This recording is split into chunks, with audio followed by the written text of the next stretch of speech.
तो ग्लोबल गुरु भारत, जब आप ये सुनते हैं तो कैसा लगता है आपको? ये शब्द सिर्फ कहने वाला या बोलचाल की भाषा वाला कोई आम शब्द नहीं है, समझ लीजिए। भारत ग्लोबल गुरु है और ये भारत ने साबित कर दिया है। G20 की बैठक का सक्सेसफुल आयोजन ग्लोबल गुरु की कामयाबी का सिर्फ एक हिस्सा भर है। G20 की मीटिंग में दुनिया के तमाम देशों को एक साथ जोड़ना ही भारत को कामयाब बनाता है। तमाम मुल्कों को एक टेबल पर, एक पेज पर, एक बात के लिए राजी कर देना, सहमत बना लेना या सहमत कर लेना भारत को ग्लोबल गुरु का दर्जा देता है। G20 सम्मेलन तो हर साल होते हैं, लेकिन क्या इन सम्मेलनों में हर बार इसी तरह का साझा घोषणा पत्र जारी हो पाता है? जवाब है नहीं। पिछले साल इंडोनेशिया के बाली समिट में ही सभी देश, आप देख लीजिए, सहमत नहीं हो पाए थे। ये प्रधानमंत्री मोदी और भारत का विजन ही है कि दुनिया के बड़े देश अफ्रीकन यूनियन को भी G20, और बड़े देश कौन से? सुपर पावर G20 में अफ्रीकन संघ को शामिल करने पर सहमत हो गए। ग्लोबल गुरु भारत का ही ये पावर है जो खटास में पड़ते अमेरिका और सऊदी के रिश्ते को चाशनी में घोलकर दोनों देशों को एक टेबल पर लाता है।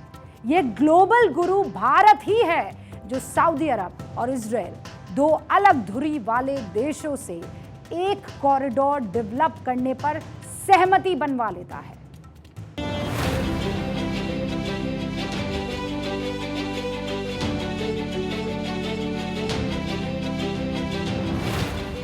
G20 समिट में कितने फैसले हुए, क्या फैसले हुए, ये सब जानना बेहद जरूरी है। लेकिन उससे भी जरूरी है इन फैसलों के पीछे की स्टोरी, जिसे अक्सर लोग इनसाइड स्टोरी भी कहते हैं। तो मुश्किलों भरे G20 को कैसे भारत ने आसान बनाया, इस पर बात करते हैं। शुरुआत करते हैं G20 के नई दिल्ली डिक्लेरेशन से, जिसे G20 का साझा घोषणा पत्र भी कह रहे हैं।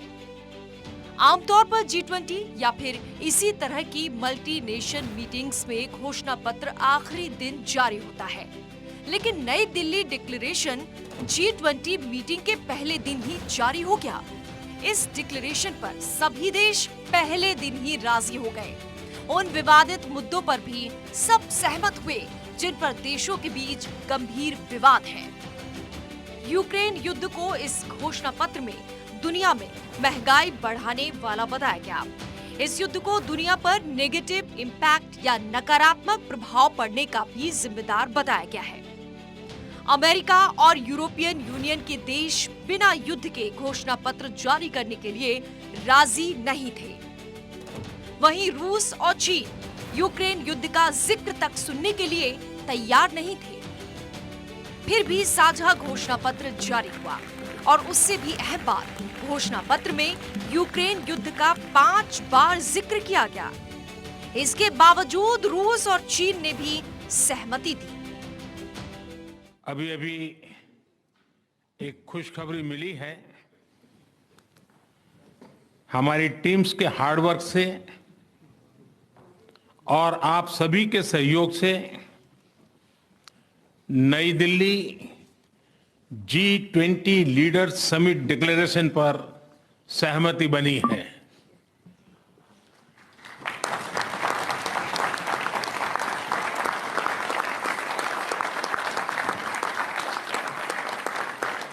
मेरा प्रस्ताव है कि इस लीडर्स डिक्लेरेशन को भी एडॉप्ट किया जाए।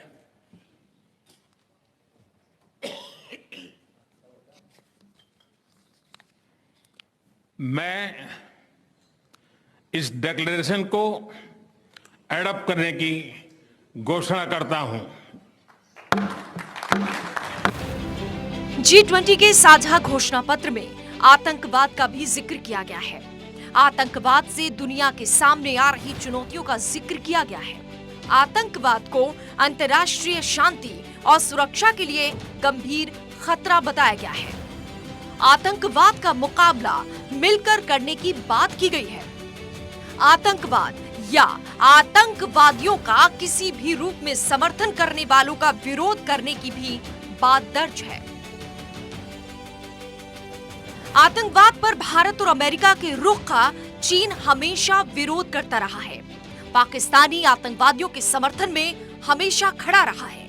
इसके बावजूद चीन इस मुद्दे पर भी सहमति देने को मजबूर हुआ।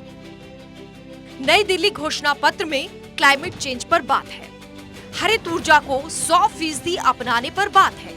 इस मुद्दे पर विकसित देश हमेशा से ही विकासशील देशों की बातों को नजरअंदाज करते रहे हैं, लेकिन इस बार भी आम सहमति बनी, यानी भारत ने एक धरा, एक परिवार और एक भविष्य का जो आह्वान किया है, उस पर पूरी दुनिया सहमत हुई है। आज G20 के प्रेसिडेंट के तौर पर भारत पूरी दुनिया का आह्वान करता है कि हम मिलकर सबसे पहले इस ग्लोबल ट्रस्ट डेफिसिट को एक विश्वास, एक भरोसे में बदलें। यह हम सभी के साथ मिलकर चलने का समय है और इसलिए सबका साथ, सबका विकास, सबका विश्वास, सबका प्रयास का मंत्र हम सभी के लिए एक पथ प्रदर्शक बन सकता है। G20 सम्मेलन के दौरान चीन के वन बेल्ट वन रोड को दरकिनार कर नया प्रोजेक्ट लॉन्च हुआ। भारत से शुरू होकर यूरोप तक पहुंचने वाले कॉरिडोर की नींव पड़ी। भारत से यूएई तक की समुद्री मार्ग, फिर यूएई से सऊदी अरब और जॉर्डन होते हुए इजराइल तक रेड रोड मार्ग, इजराइल से ग्रीस तक समुद्री मार्ग पर बात बनी और ग्रीस से पूरे यूरोप तक रेल और सड़क मार्ग, जबकि अमेरिका तक समुद्री मार्ग पर बात बनी। सऊदी अरब और इजराइल के संबंध दशकों से खराब हैं। हाल के दिनों में सऊदी अरब ने अमेरिका के बजाय चीन की तरफ झुकाव बढ़ा लिया है। जुलाई 2022 में बाइडेन की सऊदी यात्रा के बावजूद सऊदी अरब ने चीन को युआन में क्रूड ऑयल बेचना शुरू किया। ये सभी चुनौतियां थीं, लेकिन भारत ने ग्लोबल गुरु बनकर सऊदी, इजरायली और सऊदी अरब अमेरिका संबंधों को फिर से मिठास में घोल दिया है। आज हम सब ने एक महत्वपूर्ण और ऐतिहासिक समझौता संपन्न होते हुए देखा है कि कनेक्टिविटी विभिन्न देशों के बीच आपसी व्यापार ही नहीं, आपसी विश्वास भी बढ़ाने का स्रोत है। कनेक्टिविटी इनिशिएटिव्स को प्रमोट करते हुए कुछ मूलभूत सिद्धांतों का सुनिश्चित किया जाना महत्वपूर्ण है, जैसे अंतर्राष्ट्रीय नॉर्म्स, रूल्स तथा लॉज का पालन, सभी देशों की संप्रभुता और क्षेत्रीय अखंडता का सम्मान, डेट बर्डन की जगह फाइनेंशियल वायबिलिटी को बढ़ावा देना और पर्यावरण के सभी मापदंडों का पालन करना। आज जब हम कनेक्टिविटी का इतना बड़ा इनिशिएटिव ले रहे हैं, तब हम आने वाली पीढ़ियों के सपनों के विस्तार के बीज बो रहे हैं। ये भारत की ग्लोबल पावर और ग्लोबल गुरु मंत्र ही है कि पाकिस्तान के समर्थक देश भी भारत के पक्ष में झुके हुए हैं। G20 की मीटिंग में तुर्की के प्रेसिडेंट एर्दोगान भी शामिल हुए और यूएन सिक्योरिटी काउंसिल में भारत की परमानेंट सीट का भी समर्थन किया। अमेरिका हो या ब्रिटेन, सभी ने माना कि यूएन के गठन के बाद से अब तक दुनिया बदल चुकी है। A country like India, being there on the UN Security Council, we would be proud. But as you know, the world is bigger than, larger than 5. And when we say the world is larger than 5, what we mean is that it's not only about the US, the UK, France, China, and Russia. I mean, those 5 countries.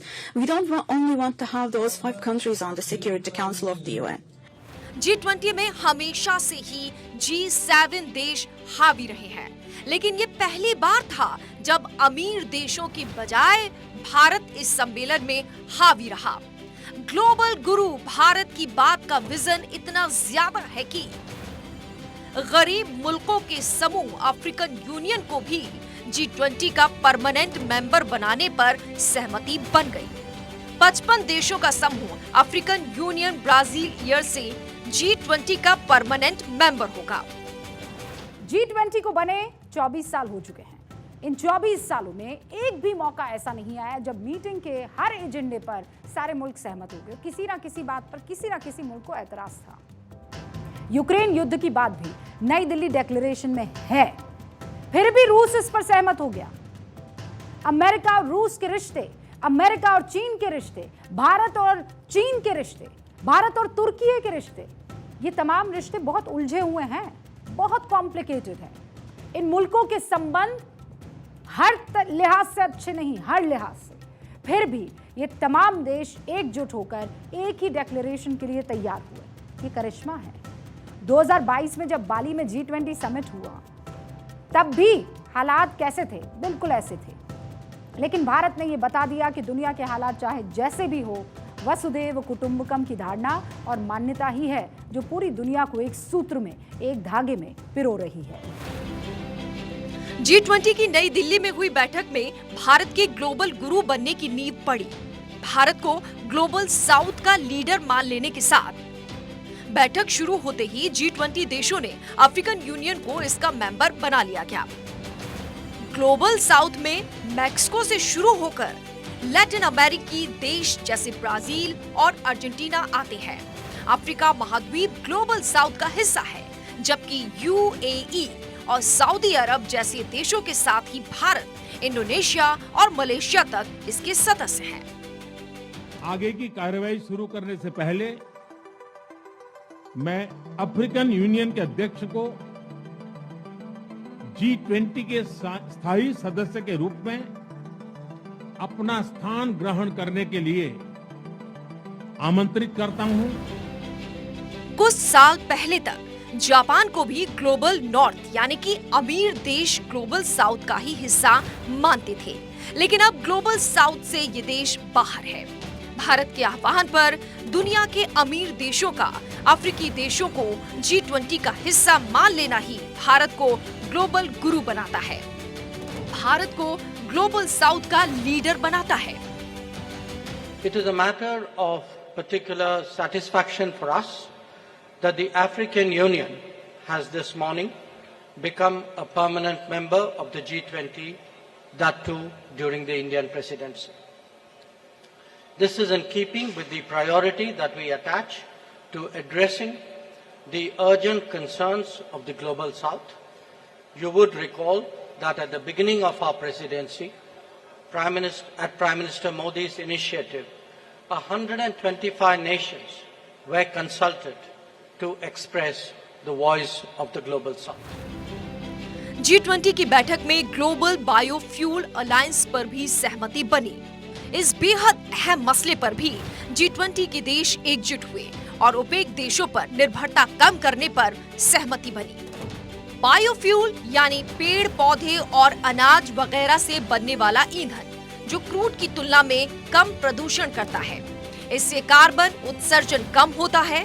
Bharat, America और Brazil global fuel alliance के founder member हैं, जबकि Italy और Argentina समेत G20 के 11 देश इससे जुड़ चुके हैं। पीएम मोदी के नेतृत्व में G20 को नई संजीवनी मिली है। खुद पश्चिमी देशों ने भी माना है कि पीएम मोदी ने G20 सम्मेलन को नए आयाम तक पहुंचाया है। I want to thank you, Mr. Prime Minister. One Earth, one family, one future. That's the focus of this G20 summit. Global गुरु भारत का लोहा पूरी दुनिया मान रही है। ग्लोबल गुरु की बात पूरी दुनिया मान रही है। पीएम मोदी के एक आह्वान पर दुनिया एकजुट हो जाती है। ये भारत के विजन का ही असर है कि पूरी दुनिया अब वसुधैव कुटुंबकम को मानवता का आधार मान रही है।